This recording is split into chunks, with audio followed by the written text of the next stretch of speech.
ഞാൻ സിസ്റ്റർ ലിജി ഉക്രൈനിൽ നിന്നും വീണ്ടും ഒരു വീഡിയോ ആയിട്ട് നിങ്ങളുടെ മുമ്പിലേക്ക് വരികയാണ്. ഉക്രൈനിലെ യുദ്ധത്തില് 5ാമത്തെ വർഷമാണ് ഉക്രൈനിൽ യുദ്ധം നടക്കുക. യുദ്ധത്തിന്റെ മറ്റൊരു വശം കാണിച്ചു തരുവാൻ വേണ്ടിയിട്ടാണ് ഞാൻ ഇന്ന് നിങ്ങളുടെ മുമ്പിലേക്ക് വരുന്നത്. ഒരുപക്ഷെ നിങ്ങളെ സംബന്ധിച്ചിടത്തോളം ഈ യുദ്ധം, യുക്രൈൻ യുദ്ധം, ഇറാഖ് അമേരിക്ക യുദ്ധമൊക്കെ വന്നപ്പോൾ യുക്രൈൻ യുദ്ധം അത് എവിടെയോ മറന്നുപോയി. പക്ഷെ യുദ്ധത്തിന്റെ ഒരു വലിയൊരു വശമാണ് നമ്മളിവിടെ കാണുന്നത്. കാരണം ഇപ്പം നിങ്ങൾ ചുറ്റും കാണുന്നുണ്ട്, 2000 ആളുകളാണ് വീട് നഷ്ടപ്പെട്ട ഫുഡില്ലാതെ ഇവിടെ ഫുഡിന് വേണ്ടി വരുന്നത്. ഞാനിപ്പം സപ്പൊരീഷ എന്ന സ്ഥലത്താണ്.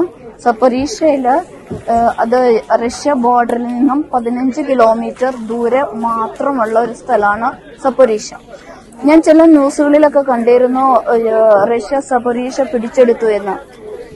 സപ്പൊരീഷയുടെ ഒരു ചെറിയ ഭാഗം മാത്രമാണ് റഷ്യ പിടിച്ചെടുത്തിട്ടുള്ളൂ. ബാക്കി ആ പിടിച്ചെടുത്ത സ്ഥലത്തെ ആളുകളാണ് നമ്മളിവിടെ കാണുന്നത്. ഈ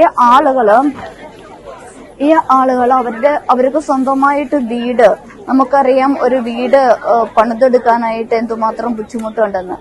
ഈ സ്വന്തമായിട്ട് വീടുണ്ടായിരുന്നവര് ഇപ്പൊ നോക്കിയാൽ നമ്മളിവിടെ നോക്കുമ്പോൾ കാണുന്നത് കൂടുതലും പ്രായമുള്ള മനുഷ്യരെയാണ്. അവരുടെ മക്കള് യുദ്ധത്തിൽ പോയിട്ട് കുറേ പേരൊക്കെ മരിച്ചു പോയിട്ടുണ്ട്, അല്ലെങ്കിൽ അവര് യുദ്ധത്തിലാണ് ഇപ്പോഴ്. അപ്പൊ ഈ പ്രായമായ മനുഷ്യര് അല്ലെങ്കിൽ കൊച്ചു പിള്ളേരെ നമുക്ക് കാണാൻ സാധിക്കും. നമ്മുടെ നാട്ടിലേക്ക് ഈ പ്രായത്തിലുള്ള പിള്ളേരെയൊക്കെ വന്ന് ബ്രെഡിന് വേണ്ടിയിട്ട് നിരയിൽ നിൽക്കുന്നത് കാണുന്നത് വളരെ ദയനീയമാണ്. നോക്കിയേ, ഒന്ന് നിങ്ങൾ നോക്കിയേ എന്തുമാത്രം മനുഷ്യരാണ് ഇവിടെ നിൽക്കുന്നതെന്ന്. ഇവര് രാവിലെ തുടങ്ങി വന്ന്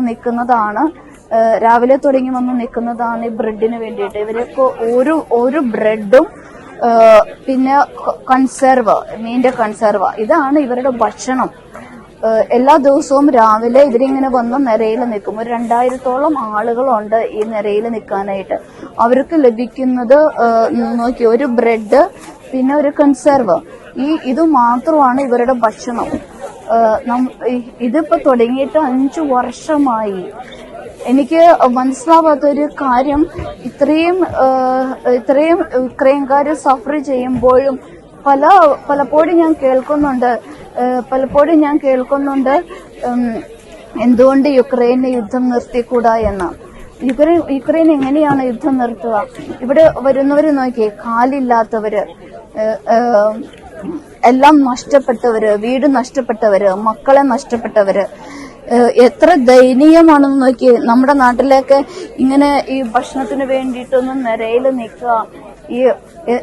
എന്നെ സംബന്ധിച്ചിടത്തോളം പറയുവാണെങ്കിൽ സത്യത്തില് ഇത് യുദ്ധത്തിന്റെ മറ്റൊരു വശമാണ്. യുദ്ധത്തിന്റെ ഒരു എന്താ പറയാ, യുദ്ധം വന്നതിന്റെ പേരിൽ എല്ലാം നഷ്ടപ്പെട്ട ഒരു ജനത. ഇവർക്ക് എല്ലാവർക്കും വീടുണ്ടായിരുന്നതാണ്, ഇവർക്ക് എല്ലാവർക്കും ഭക്ഷണം ഉണ്ടായിരുന്നതാണ്. പക്ഷെ ഇന്ന് ഇവർക്കെല്ലാം നഷ്ടപ്പെട്ടിരിക്കുന്നു. എത്ര ദയനീയമായ കാഴ്ചയാണ് നമ്മൾ കാണുന്നതെന്ന് നോക്കി. ഈ നിര നോക്കിയിട്ടുണ്ടെങ്കിൽ നമുക്ക് കാണാൻ അറ്റം വരെയും ഈ നിര കാണുന്നത് നോക്കി നമുക്ക് കാണാൻ പറ്റാത്തോടത്തോളം അറ്റം വരെയാണ് 2 സൈഡിലുണ്ട് ഇങ്ങനെ ഈ നിര നിൽക്കുന്നത്. ഏകദേശം പറയുന്നത് 2000-ൽ കവിഞ്ഞ ആളുകൾക്കാണ് ഇവിടെ എല്ലാ ദിവസവും ഒരു ബ്രെഡ്, ഒരു കൺസർവ്, അതാണ് ഒരു വീട്ടിലേക്ക് ഉള്ളത്. എത്രയോ ദയനീയമായ കാഴ്ചകളാണുള്ളത്. എനിക്ക് ഇവരെ സംബന്ധിച്ചിടത്തോളം എനിക്ക് പറഞ്ഞിട്ടുണ്ടെങ്കിൽ വളരെ വേദന തോന്നുന്നതാണ്. ഞാൻ ഇവിടെ വന്നിട്ട് ഇപ്പോൾ ഒരു 8 ദിവസത്തേക്കാണ് ഞാൻ ഇവിടെ വന്നിരിക്കുന്നത്. ഇവരുടെ ദുഃഖത്തിൽ പങ്കുചേരാനായിട്ട് ഒന്ന് നോക്കി ഓരോ കവറും പിടിച്ചിട്ട് വന്ന് നിൽക്കുന്നത്. ഈ യുദ്ധം എന്നാണ് അവസാനിക്കുക? ഈ മനുഷ്യരുടെ വേദന എന്നാണ് തീരുക? ഈ ഭക്ഷണത്തിന് വേണ്ടിയിട്ട് നിരയിൽ നിൽക്കുന്നത്. ഞാൻ സത്യം പറഞ്ഞ ആദ്യമായിട്ടാണ് ഞാൻ ഈ സ്ഥലത്ത് വന്നത്, ഇത്രയും ദൂരേക്ക് വന്നത്. ഇപ്പം ഞാൻ താമസിച്ചിരിക്കുന്ന സ്ഥലത്ത് നിന്ന് 1600 കിലോമീറ്റർ ദൂരെയുണ്ട്. ഇവരുടെയൊക്കെ ദുഃഖം ഇവരോടൊപ്പം അല്പസമയം ചെലവഴിക്കാൻ വേണ്ടിയിട്ട് വന്നതാണ്. ഒരു 8 ദിവസമുണ്ട് ഞാനിവിടെ. ഞാനിത് നിങ്ങളുടെ മുമ്പിൽ കാണിക്കുന്നത് ഒരു യുദ്ധത്തിന്റെ ഒരു മറുവശമാണ്. Можно обалдеть. А поверьте, как красиво, подруга ваша. Спасибо, мила. Дякую. Красиво говорите. Голос у вас обалденный. 100 баллов. Спасибо. Молюсь вас. Я прийшла за вас молитися, вас благословити. Мій син на війні, я теж хочу, щоб помолилися. Добре, буду молитися. Дякую. Співчуваю. А мене? Теж буду молитися. Молитесь за меня, это Татьяна. А вас Добре. як зовут? Лідія. Господи, что было все. Благодарю вас. Благодарю, Петрович. Слава навіки. Пусть Господь Бог благословляет вас. Вашу родню.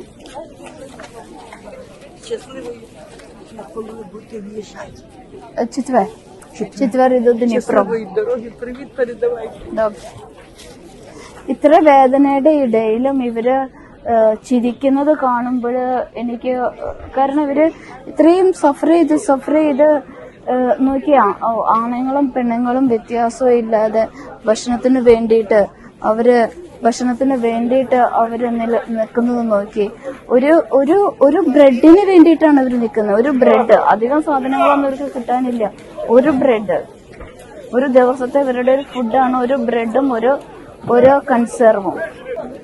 എത്ര നോക്കി ഇതിനകത്ത് ഏതെങ്കിലും ചെറുപ്പക്കാരെ നമുക്ക് കാണാൻ പറ്റുന്നുണ്ടോ നോക്കി. കാരണം ചെറുപ്പക്കാരെല്ലാവരും യുദ്ധത്തിൽ പോയിട്ട് മരിച്ചവരാണ്. അവരുടെ പ്രായമായ അമ്മമാര്, ഏറ്റവും കൂടുതൽ വയസ്സായിട്ടുള്ളവരാണ്. നോക്കി ആണുങ്ങളാണെങ്കിലും പ്രായമുള്ളവരാണ്. ഇവർക്കൊക്കെ മക്കളുണ്ടായിരുന്നതാ, മക്കളെയൊക്കെ നഷ്ടപ്പെട്ടു. നോക്കി എത്ര ദൂരത്ത് നിന്നിട്ടാണ് ഇവര് ഈ ബ്രെഡിന് വേണ്ടിയിട്ട് നിൽക്കുന്നത്. എത്ര ദൂരെ നിന്നിട്ടാണ്, നമുക്ക് കാണാൻ പറ്റാത്തോടത്തോളം ദൂരെയാണ് ഇവര് നിൽക്കുന്നത്. ഞാൻ ഇപ്പൊ ഇത് നിങ്ങളുടെ മുമ്പിലേക്ക് വരുന്നത്, യുദ്ധം എവിടെ യുക്രൈനിൽ അവസാനിച്ചിട്ടില്ല, യുദ്ധം നടന്നുകൊണ്ടിരിക്കുകയാണ്. നിങ്ങള് പ്രാർത്ഥിക്കുക യുദ്ധം അവസാനിക്കാനായിട്ട്. ഇപ്പം കഴിഞ്ഞ ദിവസം ഞാൻ എവിടെയോ കണ്ടിരുന്നു പുടിൻ യുദ്ധം അവസാനിപ്പിക്കുന്നു എന്ന്, ആ അനുരഞ്ജനത്തിന് വേണ്ടിയിട്ട് ശ്രമിക്കുന്നു എന്ന്. ഞാനിപ്പോ സപ്പറീഷയിലാണല്ലോ. ഇവിടെ ആ ദിവസങ്ങളിൽ 8 തുടങ്ങി 11 ദിവസങ്ങളിലും യുദ്ധം അവസാനിപ്പിക്കാനുള്ള കാര്യങ്ങൾ ചെയ്യുന്നു എന്ന്. പക്ഷെ അന്നും ഇവിടെ റോക്കറ്റ് വീണായിരുന്നു. ഞാനിവിടെ സാക്ഷിയാണല്ലോ. നമ്മുടെ മലയാളം ന്യൂസുകളിൽ പറയുന്നതോ അല്ലെങ്കിൽ ഈ പുടിൻ പറയുന്നതോ ഒന്നും സത്യമല്ല. അതുകൊണ്ടാണ് യുക്രൈൻ ജനത പുടിൻ പറയുന്നതൊന്നും വിശ്വസിക്കാതിരിക്കുന്നത്. കാരണം പുടിൻ ഒന്ന് പറയുന്നു, മറ്റൊന്ന് പ്രവർത്തിക്കുന്നു. അതാണ് പുടിൻ. ഈ അനുരഞ്ജന ദിവസം എന്ന് പറഞ്ഞിട്ട് പോലും അന്ന് പോലും റോക്കറ്റ് മിസൈൽ ഉണ്ടായിരുന്നതാണ്. അപ്പം ഞാൻ നിങ്ങളോട് അപേക്ഷിക്കുകയാണ്, ഈ യുദ്ധം ഒന്ന് നിൽക്കാൻ വേണ്ടിയിട്ട്. ഈ ജനങ്ങൾക്ക് ഇപ്പൊ പറയുന്നുണ്ട് എന്തുകൊണ്ട് സെലൻസ്കി യുദ്ധം നിർത്തുന്നില്ലെന്ന്. ഈ ജനങ്ങൾ എവിടെ പോകും? ഈ ജനങ്ങള് ഇപ്പൊ ഈ നമ്മളൊരു വശം മാത്രമേ കാണുന്നുള്ളൂ. മറ്റു സൈഡിലും ഉണ്ട് ഇതേപോലെ തന്നെ ആൾക്കാര്. നിങ്ങൾ പ്രാർത്ഥിക്കുക, ഈ യുദ്ധം എത്രയും വേഗം തീരാനായിട്ട്, ഈ രാജ്യത്ത് സമാധാനം ഉണ്ടാകാനായിട്ട്, ഇനിയുള്ളവരെങ്കിലും മരിച്ചു പോകാതിരിക്കാനായിട്ട്.